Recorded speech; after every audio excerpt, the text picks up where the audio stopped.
युवती बगीचे में बहुत गुस्से में बैठी थी। उनके पास एक बुजुर्ग बैठे थे। उन्होंने परेशान युवती से पूछा, क्या हुआ बेटी, क्यों इतना परेशान हो? युवती ने गुस्से में अपने पति की गलतियों के बारे में बताया। बुजुर्ग ने मंद मंद मुस्कुराते हुए युवती से पूछा, बेटी क्या तुम बता सकती हो तुम्हारे घर का नौकर कौन है? युवती ने हैरानी से पूछा, क्या मतलब? बुजुर्ग ने कहा, तुम्हारे घर की सारी जरूरतों का ध्यान रखकर उनको पूरा कौन करता है?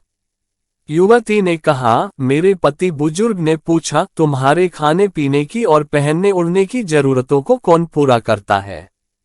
युवती ने कहा, मेरे पति। बुजुर्ग ने पूछा, तुम्हें और तुम्हारे बच्चों को किसी बात की कमी ना हो और तुम सबका भविष्य सुरक्षित रहे, इसके लिए हमेशा चिंतित कौन रहता है? उसने कहा, मेरे पति। बुजुर्ग ने फिर पूछा, शाम तक कुछ रुपयों के लिए बाहर वालों की और अपने अधिकारियों की खरी खोटी हमेशा कौन सुनता है?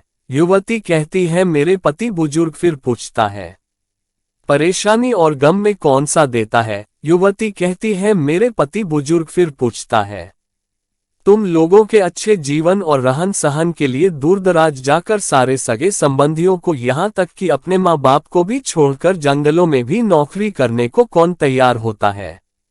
युवती कहती है, मेरे पति। गुजर पूछता है, घर की गैस बिजली पानी मकान मरम्मत एवं रखरखाव सुख सुविधाओं दवाइयों किराना मनोरंजन भविष्य के लिए बचत बैंक बीमा अस्पताल स्कूल कॉलेज पास पड़ोस ऑफिस पर ऐसे ही ना जाने कितनी सारी जिम्मेदारियों को एक साथ लेकर कौन चलता है? मेरे पति। बुजुर्ग पूछता है, बीमारी में तुम्हारा ध्यान और सेवा कौन करता है? युवती कहती है, मेरी पति। बुजुर्ग बात और बताओ, तुम्हारे पति इतना काम और सबका ध्यान रखते हैं, क्या कभी उसने तुमसे इस बात के लिए पैसे लिए? युवती कहती है, कभी नहीं। इस बात पर बुजुर्ग बोले कि पति की एक कमी तुम्हें नजर आ गई, मगर उसकी इतनी सारी खूबियां तुम्हें कभी नजर नहीं आई। मानो ना मानो, जब तुम दुखी हो तो वह तुम्हें कभी अकेला नहीं छोड़ेगा। वह अपने दुख अपने ही मन में रखता है, लेकिन तुम्हें नहीं बताता था कि तुम दुखी ना हो।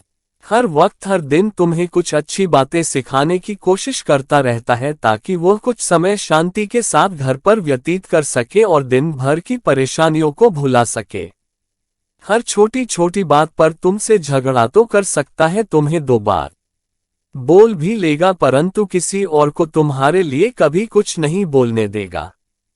तुम्हें आर्थिक मजबूती देगा और तुम्हारा भविष्य भी सुरक्षित करेगा। कुछ भी अच्छा ना हो फिर भी तुम्हें यही कहेगा, चिंता मत करो, सब ठीक हो जाएगा। माँ बाप की बात तुम्हारा पूरा ध्यान रखना और तुम्हें हर प्रकार की सुविधा और सुरक्षा देने का काम करेगा। तुम्हें समय का पाबंद बनाएगा। तुम ही चिंता ना हो, इसलिए दिन भर परेशानियों में घिरे होने पर भी तुम्हारे 15 बार फोन करने पर भी सुनेगा और हर समस्या का समाधान करेगा, क्योंकि ईश्वर का दिया एक स्पेशल उपहार है। इसलिए उसकी उपयोगिता जानो और उसकी देखभाल करो।